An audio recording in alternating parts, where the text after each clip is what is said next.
Bem-vindos a mais um episódio do podcast Please Take Off Your Shoes, um espaço de partilha e de conversa onde procuramos discutir o presente e projetar o futuro. O meu nome é Cláudia Pinto e a minha convidada de hoje é uma das atrizes mais conceituadas da dramaturgia portuguesa. Bem-vinda, Isabela Abreu. Obrigada. Obrigada por estares aqui, por aceitares o convite. Começamos esta rúbrica bem calçadas e com um par muito importante para ti. Que sapatos são estes que nos trazes hoje? Quando me disseste para eu trazer sapatos, pensei em várias coisas. Primeiro, sapatos que eu não gosto e que às vezes nos obrigam a usar. Pensei em sapatos de momentos importantes, mas estas botas acho que representam várias coisas que eu gosto muito e que foram muito importantes para mim, e que são muito importantes para mim, que se calhar uma das razões porque eu estou aqui agora e a razão pela qual eu conheci o Paulo pessoalmente foi exatamente por causa destas botas. Eu estava a fazer um espetáculo no Ponto C, em Penafiel, e o palco escorregava imenso. E tentámos tudo, e pusemos vinho branco no chão, Coca-Cola, resina nos sapatos, e pronto, eu entrava e aquilo parecia o Catarina on Ice, parecia tipo, um espetáculo de patinagem artística. E estreámos assim, e no segundo dia, o Paulo ligou-me a dizer que tinha uns sapatos para mim e que iam ajudar-me e que não me iam fazer escorregar. Pronto, não iam fazer escorregar para ser imensa coisa, não é? Sim. E foi uma prova de amizade, foi uma prova de amor, foi uma prova, para mim também, uma noção do privilégio que eu tenho de repente ter um problema e aparecer assim alguém para solucionar. E foi o início de uma enorme amizade e algo pelo qual eu estarei grata a minha vida inteira. Acho que está aqui. Nessas botas? Sim, que não me fazem escorregar. E não fizeram escorregar? Não fizeram escorregar. Ainda por cima porque eu acho mesmo que os sapatos e a maneira como posicionamos as pernas definem os personagens. Se nós filmarmos uma mesa só na parte de baixo, nós conseguimos perceber muito da personalidade de cada pessoa por aquilo que tem calçado, pela maneira, pela posição em que tem as pernas, pelo movimento, por se tremos, se não tremos, se os sapatos estão usados, se não estão usados. Para mim é extremamente importante o que é que eu tenho nos pés, porque isso define muito o que é que eu vou fazer dentro da atitude que quero ou não ter. Há sapatos, por exemplo, que eu calço e percebo isto não dá com nada do que andamos a trabalhar, com nada do que é o projeto que nós temos da personagem. E assustei-me bastante, porque, além de ser perigosíssimo, tu estás num espetáculo e poderes escorregar, e ainda por cima tenho movimentos super rápidos nesse espetáculo. Estou muito tempo sentada, mas sempre que me movimento é uma coisa meio imprevisível, é uma coisa que tu nunca sabes quando é que eu vou fazer uma coisa assim. E de repente não podes fazer isso, porque sabes que se fizeres o risco de cair... Aliás, eu digo, no primeiro eu cheguei mesmo à mesa e disse Catarina on Ice, e caí para a mesa, pronto. E eu acho que daí é esta importância, ou seja...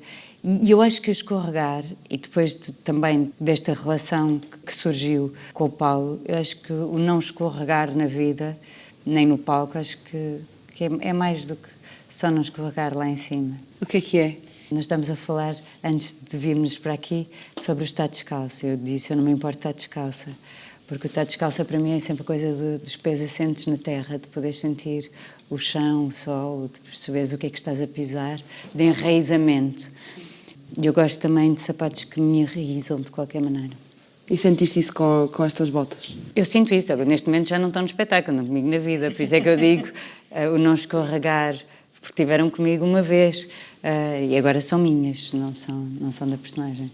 E voltando às personagens e à construção da personagem, os sapatos são de facto relevantes, a forma como andas, como te movimentas, podem moldar a personagem que tu estás a ser naquele momento? Para mim são. Ou seja, eu não gosto de dizer as coisas como máximas para toda a gente, mas para mim são extremamente importantes. E depois, ou seja, e às vezes mesmo que te causem desconforto, a mim, pessoalmente, o que é que isso significa dentro daquela história, dentro daquela mulher que eu estou a fazer. Depois tens épocas diferentes, mas eu acho que defines muito da personalidade na questão dos sapatos. Eu lembro-me de fazer um espetáculo, agora lembro-me de repente de um espetáculo de um Ibsen, O Inimigo do Povo, e os figurinos eram do José António Tenente. E os sapatos eram todos... E eu tinha uma coleção enorme de sapatos, eu mudava de sapatos para cada cena. E a verdade é que é diferente se eu tiver com os sapatos rasos, se eu tiver... Ou seja, não é uma futilidade, nem não é supérfluo, marca uma diferença. Tu modificas a maneira como falas, se de repente fores obrigada a andar de uma determinada forma, uns ténis põem-te de outra forma. Para mim, a questão do andar, das pernas... Eu usei botas ortopédicas durante a minha infância inteira. E para além das botas ortopédicas, tinha uma coisa sinistra, que tive de pedir, por favor, para me retirarem aquilo, porque eu tinha os pés tortos, que hoje em dia são características. Na altura tentavas corrigir uma coisa que era uma característica e depois, para além disso, tinham uns ferros, uns elásticos, tipo Forrest Gump, e isto acompanhou-me a minha infância inteira. Eu só tinha aquelas botas ortopédicas. Na verdade eu hoje em dia, se eu puder, ando sempre de botas pretas, não são ortopédicas, mas bota preta é provavelmente assim algo que eu escolho sempre. Mas eu acho que tudo, o teu andar é modificado por aquilo que tu tens calçado. Coisas que eu odeio, a obrigatoriedade de saltos altos. Pronto. Uma cena que me enerva profundamente. Ninguém devia ser obrigado. É verdade, eu agora acho que já mudaram, mas nós quando apresentámos o Restos em Cannes, para além de eu ter dia de saltos altos e subires aquela escadaria toda com os saltos altos, houve uma pessoa que não entrou porque levava uns ténis, que é o Tiago Rodrigues, que já era diretor da Avignon, e de repente não o deixaram entrar porque ele estava com os ténis vermelhos, pronto, também tinha um hoodie, não estava... No dress code. No dress code. E depois o Ferremont, o diretor de Cannes, fez uma grande piada com os sapatos e o Tiago também disse, pronto, quando fores à Avignon, eu dar-te-ei também o dress code de sapatos. Mas pronto, mas eu acho que essas questões de obrigatoriedade, acho que devia haver liberdade para poderes usar aquilo que quiseres e que sentes que deves usar. Qual é que é para ti o papel do figurino neste processo, então, enquanto intérprete? Ou seja, em que medida é que a roupa te ajuda a construir um personagem no ecrã, no teatro? Pode ajudar, inclusive, a descobrir, porque teatro é diferente e, curiosamente, das últimas vezes que eu tenho, os últimos espetáculos que eu tenho feito, o figurino até aparece antes do processo todo dos ensaios.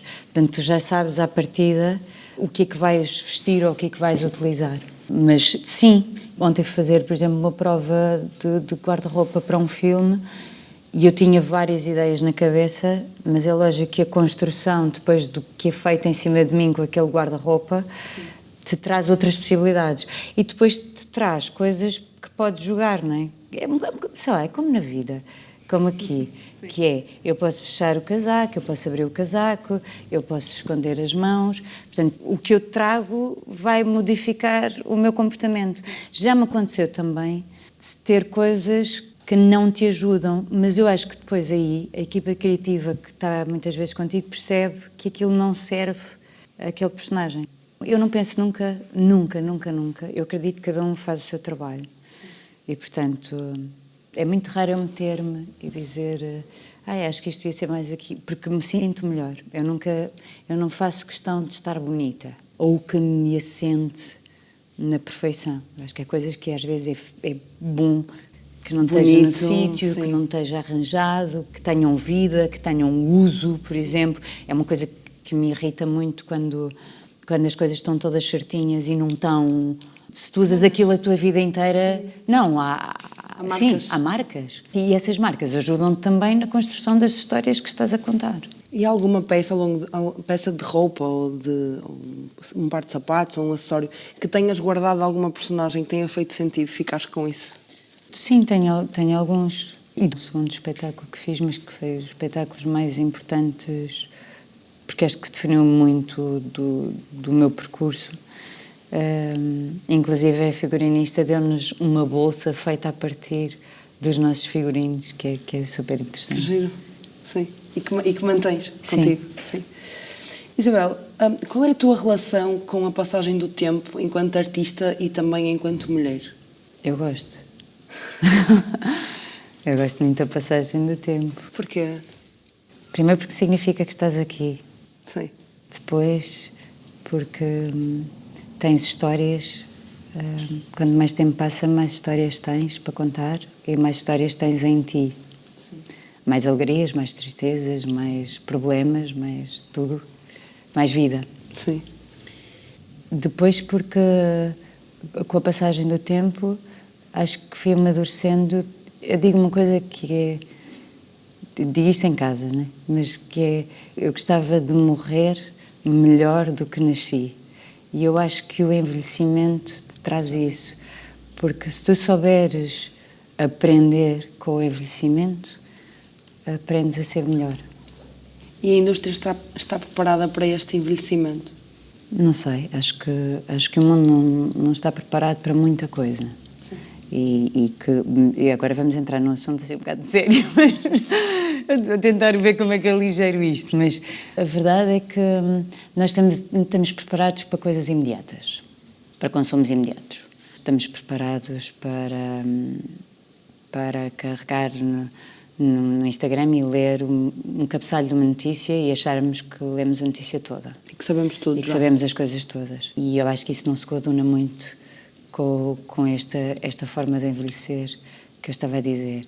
E depois, como somos muitas vezes reféns de estereótipos, de padrões, de belezas, de comportamentos, do que é que as coisas devem ser, como insistimos em caixas e caixinhas e caixetas e no que é belo e no que é que não é belo e no que é que eu quero e no que é que não quero, acho que tendes a não fruir do tempo, a não respeitar o envelhecimento e a querer coisas imediatas. Porque estás à procura de cumprir um estereótipo. Porque estás à procura de mostrar e as pessoas estão à procura de ver. E o consumidor, no fim, tem sempre um poder muito grande. Sim. E, portanto, e como hoje em dia somos todos consumidores rápidos e queremos tudo coisas que muitas das vezes são mais... que não nos fazem muito pensar, ir ao profundo... O que cria um engano depois na tua própria vida, porque a vida não é feita assim. A vida é... Não é imediata. Não. E, enquanto indústria de moda, nós, enquanto consumidores, temos culpa também no cartório e estará do nosso lado a mudança, para não haver este imediatismo em tudo e não contribuirmos, por exemplo, para... A mudança está no consumo, não é? Voltamos ao consumidor. Um exemplo que não tem nada a ver, mas eu acho que tem a ver. Questão alimentar, que é, o consumidor prefere maçãs polidas com cera e que tenham todas o mesmo tamanho e aspecto, e o mesmo tamanho, que são todas grandes e não sabem a nada, porque são feitas, do que a fruta podre, a chamada fruta podre, porque não está podre, e que tem um bicho que picou, tem uma coisa que entra para dentro na casca, a casca não está perfeita, só que o consumidor, no momento final, se tiver de optar, vai optar pela maçã polida com cera e não pela outra. E isso é um bocadinho assim em tudo. E nós estamos nessas questões dos excessos, ou seja, do excesso. E da mesma forma, esta mesma forma que tens esta ideia do scroll, e o scroll não tem só a ver com redes sociais, o scroll aquilo é infinito, não é? E tu parece sempre que é seguir que vais encontrar a coisa mais incrível e estás neste é a seguir que vem. Tens a mesma coisa com o consumo, porque se houvesse uma consciência verdadeira, nós não precisávamos de consumir, arrisco a dizer, quase 70% daquilo que nós temos. E para mim, por exemplo, a alimentação é extremamente importante. Todas estas pequeninas coisas podiam mudar o mundo, ou seja, se tu em vez de deitares fora, reciclares, deres a alguém as questões, por exemplo, da infância, dos bebés, porque é que tu precisas de comprar as coisas todas novas? E isto tudo poderia alterar esta ideia de consumo extremo, pronto, e que não é novidade nenhuma, e onde estamos, e para onde grandes poderes económicos fizeram que o mundo caminhasse. Para esse lugar? Sim. Sim. Como é que olhas para a indústria da moda? Eu sou uma esteta, sempre fui. Mesmo que a minha relação, se calhar mais palpável, tenha surgido mais tarde e com uma enorme amizade com o Ricardo Preto, eu sempre sou uma esteta. Portanto, olho como arte, olho como, da mesma forma como vejo um quadro, como ouço uma música, como leio um livro. Para mim é arte. É uma forma de arte. É um pensamento, ou seja, tu descobris criadores e criadoras diferentes, é descobrir universos, cabeças, formas de pensar, que eu gosto muito disso. Achas que existe espaço para a moda enquanto discurso crítico ou até mesmo político, social e não só como consumo? Eu acho que a partir do momento que ocupas um espaço, que te é dado um palco, nós podemos ter esse dever, lá está. Não vamos obrigar toda a gente a ter esse discurso, mas podes ter esse discurso e podes fazer pensar. Por exemplo, imagina grandes criadores e criadoras que têm grandes casas, que têm de repente todos os olhos de uma imprensa, todos os olhos do mundo, durante, por exemplo, uma semana da moda, viradas para aquele momento, quando muitas das vezes um desfile tem o quê? 10, 5, 15 minutos, se nós pudermos utilizar esse momento para dar uma forma de dizer algo que tínhamos para dizer, acho ótimo. E isso transforma a moda num objeto de arte? Para mim, moda tem muito de artístico e se transforma a moda num lugar, para mim, superior, que é um lugar interventivo, que é um lugar com voz.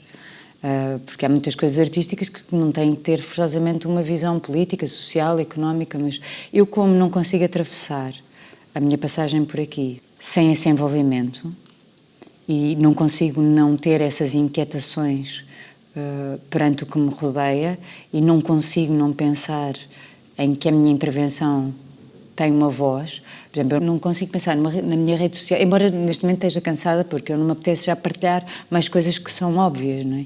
E que este genocídio devia acabar e que o que está a acontecer no mundo é completamente inaceitável, impensável e nunca me passou pela cabeça aos 47 anos estar a regredir desta forma, nunca me passou pela cabeça ver isto que estou a ver a acontecer todos os dias, de mulheres, crianças a serem mortas a pedir comida e a receber comida. Eu já fico cansada porque eu acho que já não tenho nada a acrescentar e porque sinto como cidadã que é quase do género, o que é que eu estou a fazer, até que ponto é que também não és cúmplice com a tua, não é inatividade porque não sabes mesmo o que é que podes fazer. E então já me cansa de continuar a postar, porque estás ali a postar em nome de quê? Então vamos para a rua e vamos lutar. E eu acho que é um bocadinho isso. Pronto, eu não consigo ver o meu percurso sem essa voz. Assim. E acreditas que, neste caso específico e com tudo aquilo que estamos a viver, a moda e a arte têm um papel ativo? Ou achas que a certa altura estaremos todos cansados e sem saber o que fazer? Eu espero que tenham. Não é? Ou seja, têm de ter, e tu viste a importância, por exemplo, acho que foi o ano passado, que a Kate Blanchett usou na red carpet em Cannes um vestido com a bandeira da Palestina, ainda por cima feito de uma forma que tu não vias logo objetivamente que era aquela bandeira. E é lógico que aqueles segundos podem potenciar. Nós temos todos e todas uma enorme responsabilidade de trazer as questões. Neste momento, eu acho que uma das armas que nós temos que puxar é a não polarização, é a não culpabilização e é o não afastamento das pessoas porque têm um pensamento que oposto ao nosso e que muitas das vezes vai contra direitos fundamentais. Sim. Portanto, é como é que nós conseguimos essa ponte, mas não te podes desresponsabilizar, acho eu. Agora, há entretenimento, há coisas que nós não podemos... É isso, eu acho que nós não podemos também querer que todas as coisas tenham... Esse foco. Tu há pouco dizias que eras muito esteta. De que forma é que isso também molda a tua vida e mesmo a tua carreira? Muda muito a minha vida, mas sim, sou uma mulher de objetos, sou uma mulher de... Acho que se nós estivermos rodeados do belo, o belo também se entranha em nós. Sim. Por isso é que eu acho, por exemplo, que a televisão tem uma enorme responsabilidade, porque se nós dermos às pessoas mais belo e não só um entretenimento básico como uma fotografia, se nós apostarmos no belo, o teu nível de exigência vai aumentar. Sim. E vais ser muito mais crítica em relação àquilo que consomes. E pronto, eu tive a sorte, não porque familiarmente venha ao ou socialmente, mas porque sempre tive em mim um gosto pelos pequenos detalhes. Gosto de coisas, às vezes pode ser uma pedra, pode ser algo que está e que é encantador. Mas Do eu acho jeito. que, sim. Olha, a televisão acho que é mesmo um bom sítio, porque eu, quando fiz novela, percebi a responsabilidade que é fazer televisão. Porque tu fazes teatro e a nível de espectadores nunca chegas ao número que chegas quando fazes uma novela.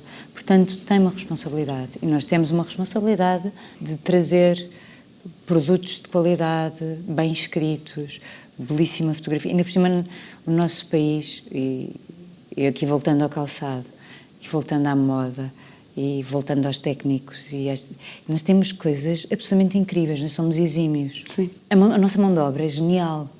É uma das melhores. Não é? E sempre foi. Sempre foi. Tens os grandes costureiros que vêm aqui fazer coisas. Tem-me acontecido N vezes ver roupa que depois vejo made in Portugal lá, não é? Sim. Portanto, nós somos incríveis. Depois, pronto, não temos um poder de compra grande, temos uma mão de obra muito barata, às vezes, mesmo na própria indústria, mas eu acho que isso não pode e não deve ser desculpa na questão, por exemplo, do produto que eu estou a falar como audiovisual. E na indústria da moda, especificamente, tendo todo este saber fazer, o que é que achas que nos falta para dar o próximo passo ou para conseguirmos internacionalmente termos um maior poder de afirmação? Muitas das vezes é dinheiro também, porque as pessoas não têm a capacidade de se fazer conhecer ou vender lá fora. Sim. Porque quando toda a gente que eu tenho trabalhado muito fora de Portugal e, portanto, tenho estado em contacto muitas das vezes com pessoas que não são portuguesas e que eu faço, por acaso eu não estou cansada com coisas portuguesas, pronto, mas eu faço muita questão, quando venho de digressões e quando estou fora, de ter, maioritariamente, eu ser de Portugal, ser uma representante. Sentes essa responsabilidade? Sinto, porque eu sinto que muitas das vezes dizem esse tão bonito, e tu o facto de dizeres é um criador ou uma criadora portuguesa, ou em relação aos sapatos, eu fiquei com imenso orgulho de, agora um espetáculo que fiz no Hamlet, eu tinha umas botas de trabalho, botas de trabalho portuguesas, mas pretas, não é das de carneira antigas, são pretas, e de repente se encomendarem em Portugal essas botas, e eu acho que às vezes o que falta é a hipótese de poder ir lá fora mostrar, porque de resto, porque ainda por cima nós somos extraordinários a fazer sem nenhum, portanto. E nas tuas digressões, tu fazes muitos espetáculos no exterior, sentes esta evolução do Made in Portugal ou não? De que o Made in Portugal é mais reconhecido agora? Não, sinto nas pessoas que trabalham comigo, no verem e no ficarem apaixonadas e de repente quererem. Sim.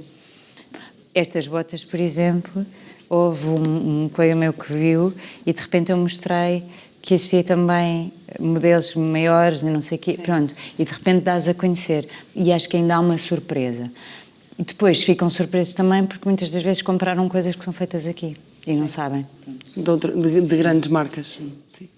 Isabel, se pudesses deixar estes sapatos à porta do futuro, que legado é que gostavas que eles deixassem? Que se tiveres dúvidas no caminho, acho que é escolher o amor. É a grande arma. Portanto, na dúvida, o caminho é do amor. Obrigada. Obrigada. Obrigada por nos acompanhar em mais um episódio do podcast Please Take Off Your Shoes. Até à próxima.